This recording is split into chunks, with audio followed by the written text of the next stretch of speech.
Friends, मैं इस video में प्लान ए के बारे में बताने जा रही हूँ, जो सोल्यूशन है दिल्ली के पोल्यूशन को कंट्रोल करने का। बट उससे पहले बहुत ही ब्रीफ में मैं आपको ये बताना चाहूँगी, और आप लोग शायद जानते भी होंगे कि पार्टिकुलेट मैटर 2.5 सबसे बड़ा कॉज है एयर पोल्यूशन का, and it is very very dangerous. अब ये है क्या? देखिए, जब सॉलिड पार्टिकल्स और लिक्विड ड्रॉपलेट्स कंबाइन होकर एयर में प्रेजेंट होते हैं ना, तो इसे हम पार्टिकुलेट मैटर कहते हैं।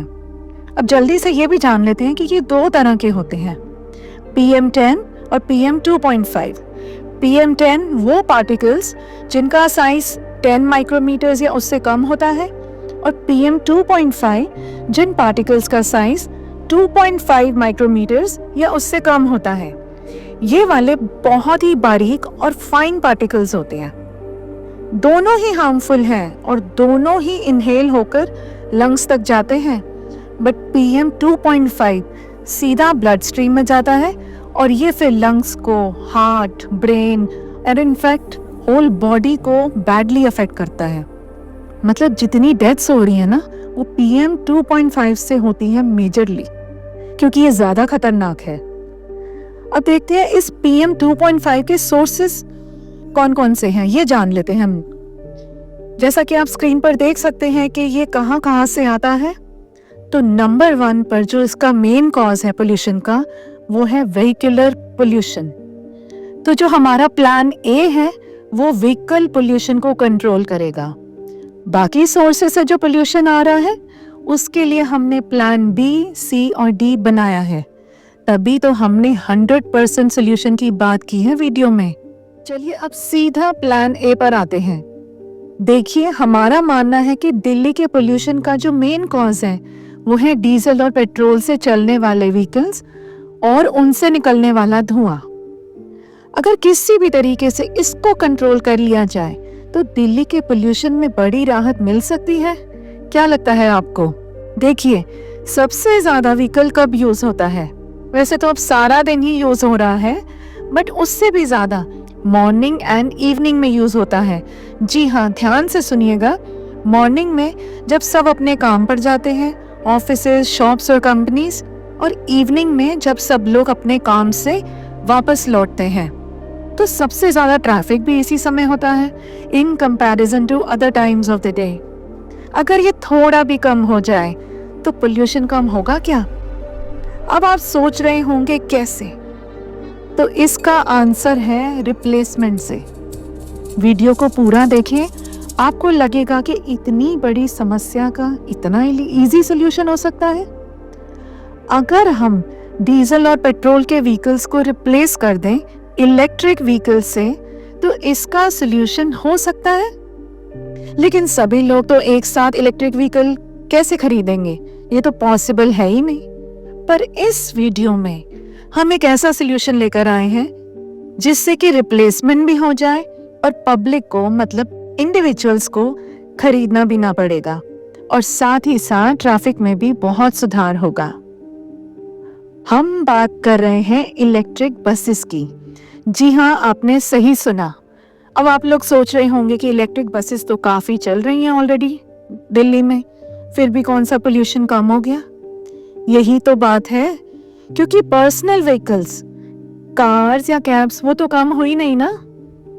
अगर सिर्फ मॉर्निंग और इवनिंग में भी ये कम हो जाए तो बहुत फर्क पड़ेगा ट्रैफिक और पोल्यूशन दोनों में। मैं जानती हूँ बहुत सवाल उठ रहे होंगे आप लोगों के मन में, तो मैंने जिन जिन लोगों के मन में सवाल उठ रहे होंगे ना, उनको मैंने 7 पॉइंट्स में कैटेगराइज कर दिया है। फर्स्ट है वो लोग जो ड्राइवर्स के साथ जाते हैं और लग्जरी कार्स यूज करते हैं। उनका क्वेश्चन होगा, अब हम क्या बस में जाएंगे? इसीलिए सारा जीवन इतनी मेहनत की और पैसे कमाए। उनके लिए फुल सॉल्यूशन है हमारे पास। जितना VIP स्टैंडर्ड उन्होंने सोचा होगा ना, उसका उनको 1+ ही करके देंगे, और वो भी उन्हीं के बजट में। सेकंड कैटेगरी के वो लोग हैं जो खुद ड्राइव करके जाते हैं ऑफिसेज या शॉप्स पर। थर्ड कैटेगरी जो प्रीमियम कैब्स में जाते हैं, मतलब सिंगल बेसिस पर, अपना कंफर्ट देखते हुए और अपनी प्राइवेसी देखते हुए। फोर्थ, जो शेयरिंग बेसिस पे कैब्स में जाते हैं। फिफ्थ, जो लोग ऑटोज में काम पर जाते हैं। सिक्स्थ, जो लोग टू व्हीलर्स यूज करते हैं, मतलब कि बाइक, स्कूटर्स या स्कूटीज। और फाइनली सेवंथ, जो लोग मेट्रो या फिर नॉर्मल बसेस पे जाते हैं।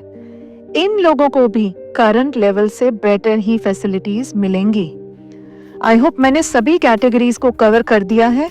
अब आप लोग ध्यान रखिएगा, ये जो प्लान ए है ना हमारा, ये सिर्फ अभी मॉर्निंग और इवनिंग के लिए ही है। बाकी दूसरे टाइम दिन के आप अपने पर्सनल व्हीकल यूज करते रहें। अब मैं आती हूँ मेन सोल्यूशन पर, और हमें environment minister of Delhi Manjinder Singh Sirsa ji से किस तरह की हेल्प चाहिए होगी, तो आप वीडियो में बने रहिएगा। देखिए, अब फाइनल सोल्यूशन ये है कि अभी जो बसेस चल रही हैं वो एक ही कैटेगरी की हैं, लेकिन हमारे प्लान में हर कैटेगरी की बस होगी और उसके अकॉर्डिंग उसका इंटीरियर डिजाइन होगा। इजीली ऑनलाइन बुकिंग होगी, जैसे कि आप कैब्स की बुकिंग करवाते हैं ना, कितनी और कौन सी सीट्स अवेलेबल हैं बस में, ये सब फीचर्स होंगे, जैसे कि आप सिनेमा हॉल के लिए टिकट्स बुक करवाते हैं। पहली बार बसेस की भी कैटेगरीज आपको मिलेंगे।